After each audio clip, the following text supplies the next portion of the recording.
Hey guys, welcome back to Bible Fun with the Nuns. Today we're studying Genesis chapter 32 through 34. Let's jump right in. In chapter 32, Jacob and his family leaves and moves away from Laban. We just talked about that yesterday at the end of chapter 31. And he's traveling, and these angels of God meet him and tell him that his brother Esau is coming to visit him, and he has 400 other men with him. So Jacob gets kind of scared because the last time he was with his brother, they did not end things as the best of friends. He took his birthright, he took his blessing. And so Jacob's like, what's the best thing to do? Let me send him some presents so maybe he'll be in a good mood by the time that I see him. And so just like any other good Israel man, he sends him 200 female goats, 20 male goats, 200 ewes, 20 rams, 30 milking camels, and their calves, 40 cows, 10 bulls, 20 female donkeys, and 10 male donkeys. He can thank Laban for giving him all that, and he can also thank the Lord. I bet they had lots of speckles and lots of black goats. Yes. So he sends his present ahead of him, and he spends the night in the camp. And that night, he sends his family across the river, and he just gets some alone time. And so John's going to recap this next section where he wrestles with this guy. Yeah. Go on, John. Okay, so he's wrestling with this guy, and so he dislodges. He dislodges his hip, making it really hurt. Yeah, hurts. And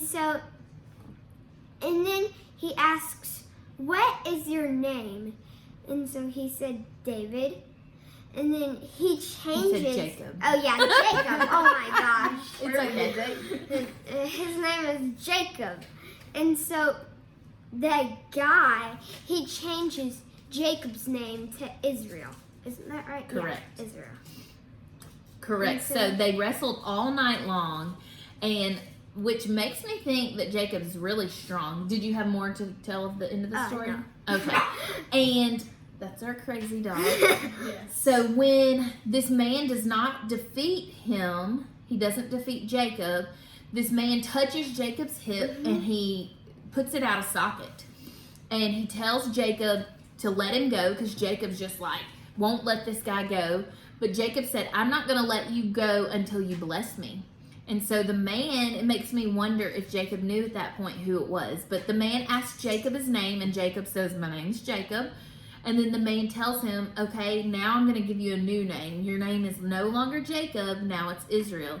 And then the man tells him, I'm naming you this for you have wrestled with men and with God. And he's letting him know, I'm not just any man, you have wrestled with God all night long. And so that's super cool. And this is a pivotal point in Jacob's journey.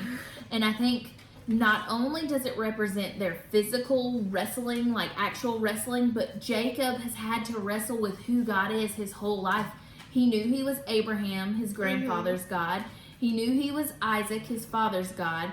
And Jacob had to figure out for himself if this was going to be his own God. And he has now spent this time with him, wrestling with him, getting to know him up close and personal.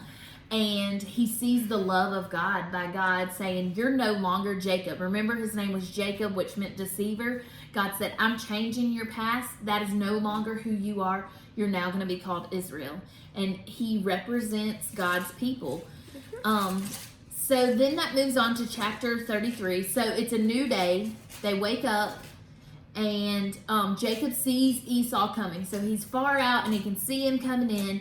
And so he splits his family up, and he wants to be the first one to meet Esau just in case things don't go well. He wants to protect his family, and they're all in waves. And I feel like he kind of lined them up least favorite to most favorite. So the last one to get to him was like Rachel and his favorite kid. And so, which is an issue, but whatever. Yeah. But Jacob is super nervous. And so as he's getting closer, he bows. So in this culture, that's like a greeting. And so he bows 7 times before he gets to Esau. But before he can get to him, Esau takes off running and hugs him and kisses him because that was normal in their culture. And they love, and it's so sweet. And they're happy, and they cry happy tears. And then Jacob and his family stays there that night to rest. Esau goes on, and then they're going to move on. So real quick, I want to hear your takeaways from today. John, what was your takeaway? I just kind of really had a favorite, and it was when Jacob wrestled with God. I like that part too. It's really good. Jax, what was your takeaway? So my takeaway was when Jacob, he found out that his brother Esau had been coming for him with a caravan of 400 men. Yeah. So at this time, Jacob probably thought that he was going to come kill him because of all the things he deceived him for. So he prayed to God, even though he didn't really know God. He's growing in his faith. And then that's a good example of what we should do in hard times. But then after that, when he is greeted by Esau and hugged and loved and taken in by him, it's really amazing how they can forgive like that. I agree. Those are some good takeaways. So my takeaway is actually at the end of chapter 33, where we see Jacob build an altar to God. Before this, it tells us he builds this pillar. And whenever they build pillars in the Bible, most likely it is to a pagan god. It's to an idol, not God, capital G God, the one we're talking about, but an idol that those people worship instead of God.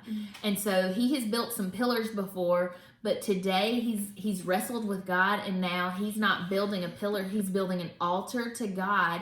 And it shows us that now Jacob, or Israel, we're going to keep calling him Jacob because the people of Israel as a whole are going to be called the Israelites, and Israel also, and just it helps us to understand who we're talking about. Ow. But it's our dog. It shows us that Jacob is now worshiping God. And he names it, the Bible tells us, this altar, he names it El Elohi Israel, which means God, the God of Israel. And so this shows us that now Jacob is saved. He has put his faith and his trust in God, and now he follows God. And this is something that we've been wanting to see in his life. And in the past, when we've been talking about Jacob, we've seen God call himself to Jacob. He's called himself God of your father Abraham, God of your father Isaac. And now Jacob's so excited. He has a relationship with God, and he's telling God, you're my father now. God, you are the God of Israel. So today's questions and challenge: can you call God your God? Can you say, God, the God of Jenny, God, the God of John, God, the God of Jax, God, the God of whoever, whatever your name is? Can you call God your very own God? Do you have a relationship with him? And is God the God of your mom or your dad? Take this time today to ask them to tell you about how God became their God, their personal God. And if you have any questions about God becoming your God, let us know. Let your parents know. We will put our favorite pastor's email address in the description box. Thank you all so much for joining us. We love you all, and we're praying for y'all. See y'all tomorrow. Bye.